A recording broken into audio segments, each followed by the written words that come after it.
the building is going to be redeveloped.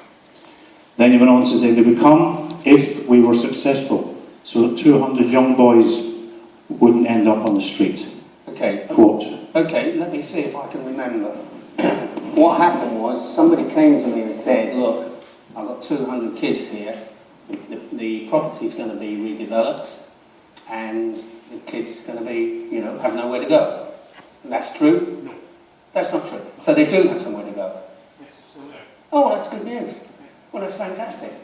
So you're a contributor to that?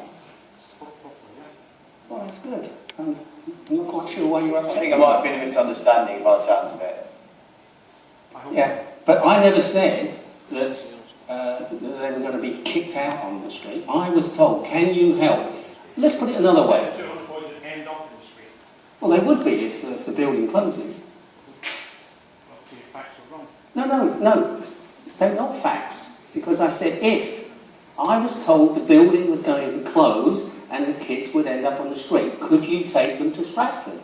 And I said, I will do everything that I can. In the event that that happens, in the event that those kids end up not having a facility at the Black Line, where my brother boxed, where I boxed, and I had a great affinity with the boxing club, and if I could help, I would. I don't have an issue with you. I'm certainly not at war with you, and I'm delighted to hear that everything's good. So I'm happy. I hope you are. Good. Thank you. Wow. Well, of course, are you asking me as the chairman, or are you asking me as a fan?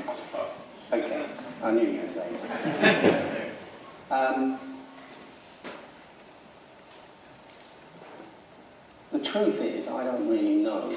What I know is that all football clubs that move to a new stadium get a new lease of life.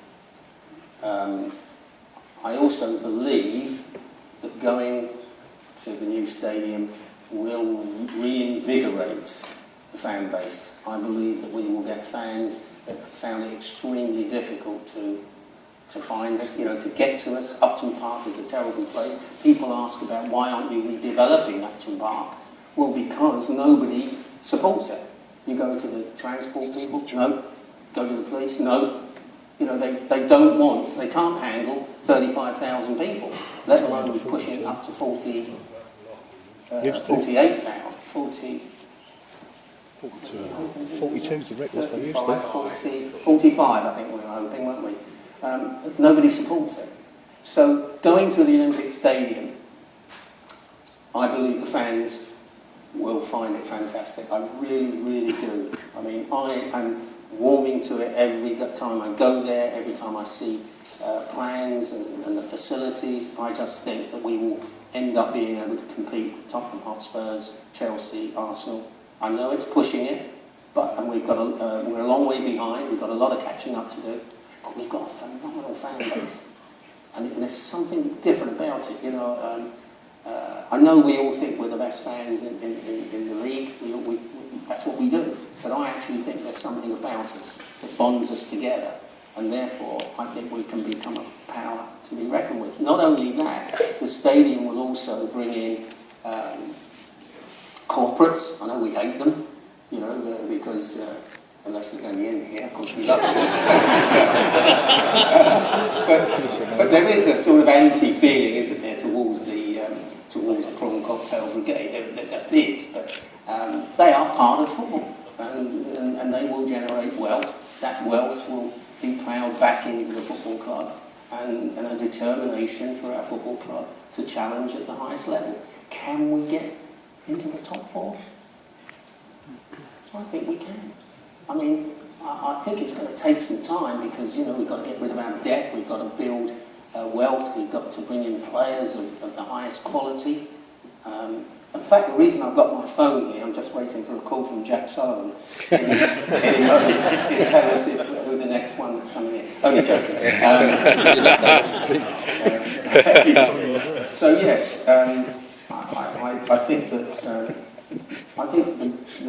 the future is very, very bright and very, very healthy. As I say, you know, you need the combination of all those people coming together.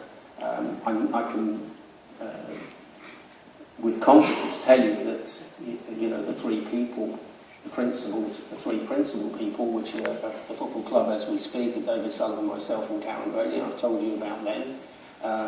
Sam Allardyce has a great desire to succeed. Love him or loathe him, it's a bit like Marmite again. You know, people talk about the long ball. Every time we examine this, it's not true. So, you know, it's just a myth. There's a myth. I've seen some of the best football played at Upton Park that I've seen for years. Yeah, sure. I want to tell you something. Hands up in this room. It's 2 minutes to go, and we're losing 1-0. Who doesn't want the ball in the box? Oh, I thought there was a hand going to go up there. I was going to say, nobody. We're going to hit long balls. It's the nature of the business. So, you know, that's how you can get a reputation. So, realist. I'm a realist. What is our plan? Our plan is to do better than we did last year. We finished 10th. I think that's remarkable for a team that's just got back into the Premier Division. And we've got issues. I mean, we are working from a very difficult base. You know, we're not Spurs with millions of pounds in the bank. We're not Arsenal with billions of pounds in the bank. We're a football club with debts, you know, because of badly run business over the last 6-7 years. So we've got that to overcome. But there is a way. I'm confident. I believe that I'm hugely enthusiastic about the future of our football club. Hugely. Just seeing you guys here this evening. Lady on the right there, yeah. My name's Maureen. I'm a West Ham fan. Can I just ask you? I'm one of those that don't wish to go from Upton Park. I believe Upton Park is my home.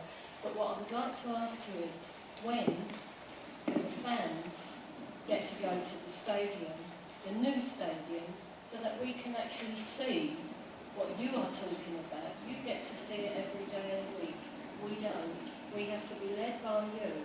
There's an awful lot of us don't want to go. We're open, but we need to see for ourselves. Of course. So I'd like a promise from you that all of us will get to have some input other than you telling us this is what we've got to do. Well, first of all, Maureen, I've told you the story that I didn't want to go. Just like you, I didn't want to go. And you're right, I've had more information than you. And slowly, here is a person.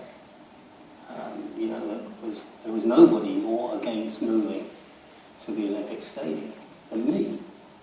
And I am hopeful that I can persuade you slowly over you seeing more and more things as you catch up and see what I've seen. But you also have to believe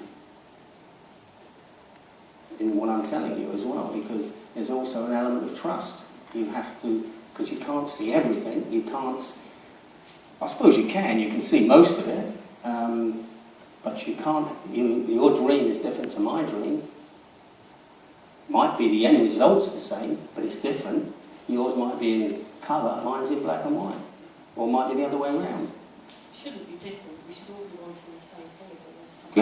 Good. So we all want the same thing, but you're saying you don't want to go to the new stadium. Well, first of all, when you say there are lots of you, lots of us that don't want to go, and that's what I thought at first.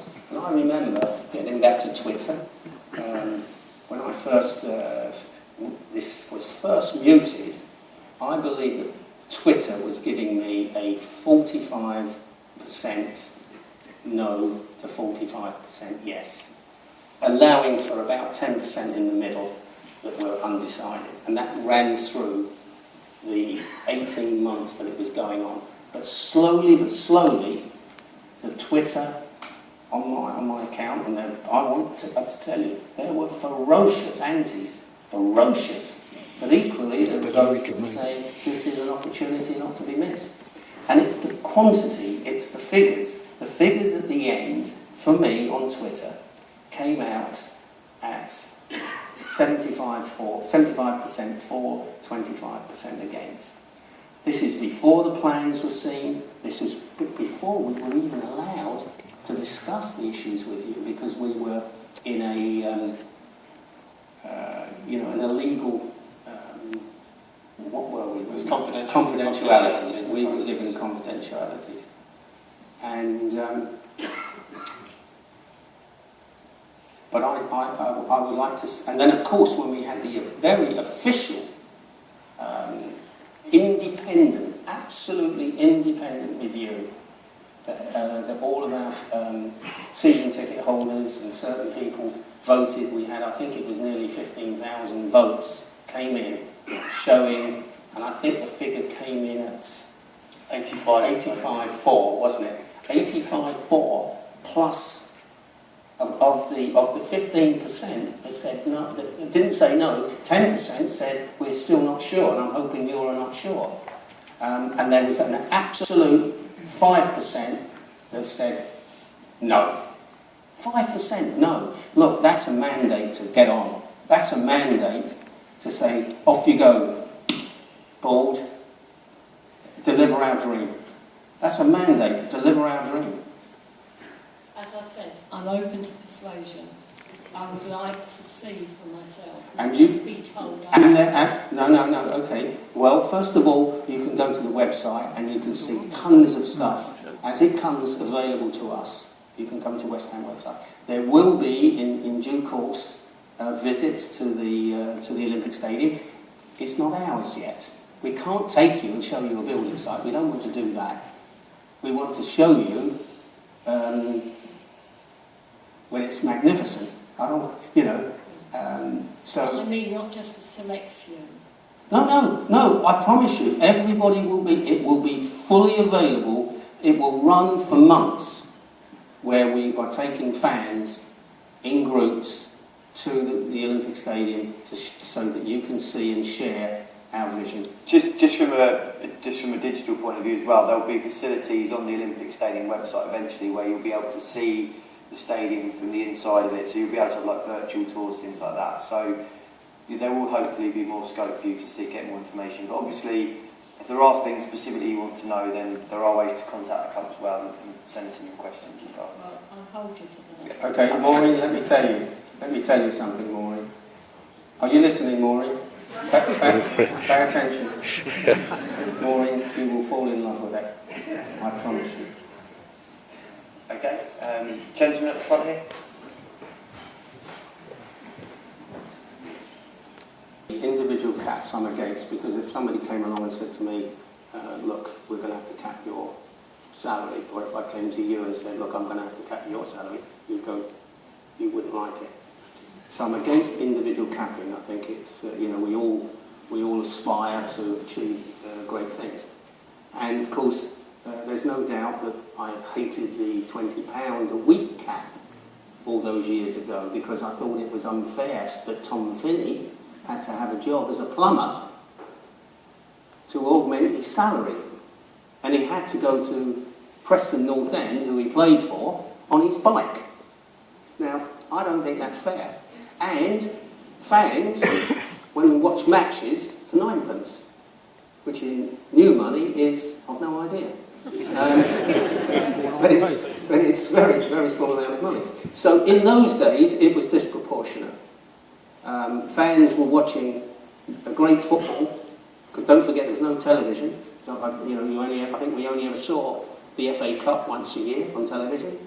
So you went to your match and you paid you could take all your kids, you could, the fish and chips, and I remember the peanuts. I don't know if you remember the guy that used to sell the peanuts at West Ham. But now, what you've got is players who are close to having their own private jets, that have got 3, 4, 5 cars, wonderful homes, money, just unbelievable amounts of money. Fantastic for them. But how can that be right when my pal can't afford to take his 2 kids to watch a match? How can that be right? That can't be right. There's something wrong. It's disproportionate. It's swung the other way. And that has to be addressed. Does that answer your question? Yes, it does. Good. Now, how do we